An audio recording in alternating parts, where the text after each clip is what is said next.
Wow, les amis, vous avez vu ce bordel? Vous avez peut-être pas distingué la chose, c'est en fait toutes les unes que le journal Sport, vous avez ce fameux journal espagnol catalan en particulier, qui a réalisé un nombre incalculable de unes sur Neymar cet été, 55 en particulier.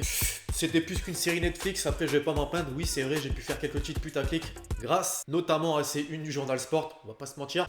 J'espère que vous allez bien, aujourd'hui l'équipage, on se retrouve pour le dernier épisode de la série Mercato, version été 2019, oui la série ne s'arrête pas là, je vous rassure. J'ai pas eu l'occasion de vous sortir cette vidéo hier, tout simplement puisque je n'ai pas eu le temps, voilà, et aussi puisqu'il y a eu des officialisations dans les toutes dernières heures du Mercato. Je vais pas te mentir que sortir une vidéo à 1h du matin c'est pas le top, j'ai préféré attendre aujourd'hui, j'espère que vous serez présents et que vous allez être présents aussi au niveau des pouces bleus, je compte sur vous pour que ce dernier épisode soit un record total en termes de pouces bleus. On va se fixer là à présent pour pas faire de transition like juste après, l'objectif des 5000 likes avant minuit ce soir. Je crois qu'on a déjà atteint cet objectif mais ça fait un petit moment, je compte sur vous. Alors je vais pas en dire plus, on va vite entrer dans le vif du sujet. Et les amis, petite question, quelle est selon vous la meilleure opération de ce Mercato estival 2019? Allez, on va carrément faire un petit top 3. Faites un petit top 3 dans les commentaires des meilleures opérations.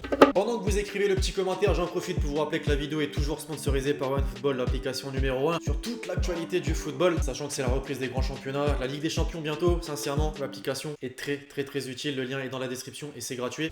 On est parti pour le dernier épisode de la série version Mercato estival 2019, l'équipage en France avec le Paris Saint-Germain qui a fait énormément parler lors de ce jour, le jour le plus long footballistiquement parlant. C'est d'abord Keylor Navas qui s'est engagé pour 4 ans avec le PSG à quelques heures de la clôture du Mercato. En froid avec les dirigeants madrilènes, il est parvenu à se trouver une nouvelle porte de sortie et permet à Alphonse Areola en retour de s'engager au Real Madrid sous forme de prêt sans option d'achat. Le gardien international français sera la doublure de Thibaut Courtois cette saison. Bien sûr, le transfert qui a fait le plus parler est bien celui de Mauro Icardi, le buteur argentin de l'Inter, lui aussi en froid avec son club mais déterminé à rester, a prolongé certes jusqu'en 2022 avec l'Inter, mais s'est engagé avec le Paris Saint-Germain sous forme de prêt d'une saison avec une option d'achat estimée à 70 millions d'euros. Pour faire un petit bilan, Mauro Icardi à l'Inter, c'est 219 matchs pour 124 buts. Les Parisiens, une bonne pioche d'après vous? Sur le côté des départs, désormais les dirigeants parisiens ont également réalisé quelques opérations intéressantes. C'est Rezé Rodriguez, d'abord pressenti au Celta Vigo, qui est prêté une saison au Sporting Portugal. Il s'agit de son 4e prêt depuis janvier 2017. Et en parlant du Sporting, justement, Rezé n'est pas la seule recrue puisque les ailiers Yannick Bolasie et Fernando ont été prêtés par Everton et Donetsk. Et ensuite Stanley Nsoki quelques jours auparavant qui lui dépose ses valises du côté de l'OGC Nice. Il a coûté près de 12,5 millions d'euros au club azurien qui réalise depuis le rachat du club de nombreuses grosses opérations. Après Adam Ounas, Claude Maurice et Kasper Dolberg, Aïd Benasser est prêté par l'AS Monaco au Girondins de Bordeaux pour une année avec option d'achat. Le Stade Rennais a réalisé 2 gros coups lors de cette dernière journée de Mercato en annonçant les arrivées de l'ailier brésilien Raphinha qui quitte le Sporting Portugal contre 21 millions d'euros et de Jonas Martins qui quitte Strasbourg après avoir remporté la dernière coupe de la Ligue. L'Amiens SC a officialisé l'arrivée du défenseur central camerounais Aurélien Chedjou qui s'est engagé pour 2 saisons. En Italie, la Fiorentina en l'espace de quelques jours réalise de nombreuses opérations puisqu'après Franck Ribéry, d'Albert Henrique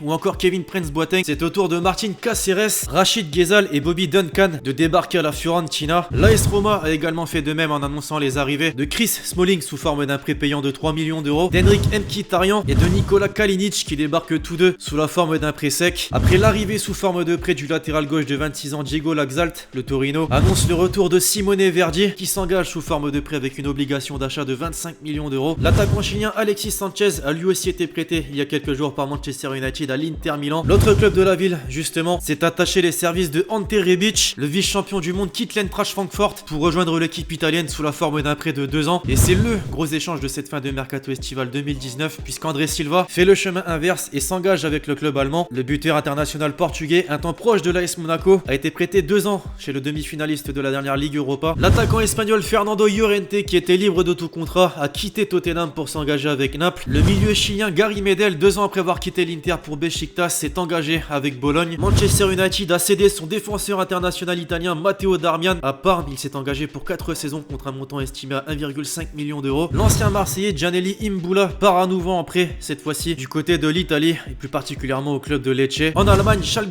04 s'attache les services du latéral gauche espagnol de 19 ans, Juan Miranda. Il est prêté pour 2 saisons. Après le départ de Jean-Kévin Augustin, le RB Leipzig se renforce avec l'arrivée sous forme de prêt de Patrick Schick. En Espagne, Javier Hernandez aka Chicharito rejoint le FC Séville pour les 3 prochaines saisons. Déjà prêté au Celta Vigo entre 2013 et 2014, Raphinha fait son grand retour chez les Celtico. Le club espagnol a annoncé son arrivée sous forme de prêt en provenance du Barça et va verser 1,5 million d'euros aux Catalans. En Turquie, Turquie, le Galatasaray a frappé un très grand coup lors de cette dernière journée de mercato en annonçant les arrivées de Radamel Falcao qui s'est engagé libre et de Mario Lemina, le milieu international gabonais, a été prêté pour 1 an au club d'Istanbul. Il s'agit d'un prêt payant d'1 million d'euros comprenant une option d'achat de 16 millions d'euros. Après avoir annoncé la signature de l'attaquant franco-turc Mevlut Erding, le Fenerbahçe a annoncé la signature ce lundi de Luis Gustavo qui s'est engagé pour 4 saisons. Il a rapporté près de 7 millions d'euros à l'Olympique de Marseille. Et enfin, Yacine Benzia rejoint sous forme de prêt l'Olympiakos. L'attaquant formé à Lyon rejoint donc un club engagé en Ligue des Champions. Bref, voilà l'équipage, c'est tout pour cette dernière vidéo transfert de l'été. Il faudra désormais attendre l'hiver prochain pour reprendre la série, malheureusement. J'espère que cette vidéo vous aura plu, je compte sur vous si c'est le cas pour lâcher le gros pouce bleu. Pensez à me donner votre avis dans les commentaires sur toutes les rumeurs. Non, il n'y avait pas de rumeurs, sur toutes les officialisations de ces derniers joueurs. Puis d'ici là, on se retrouve très vite sur la chaîne YouTube pour de nouvelles vidéos. C'était Lexti. Ciao ciao.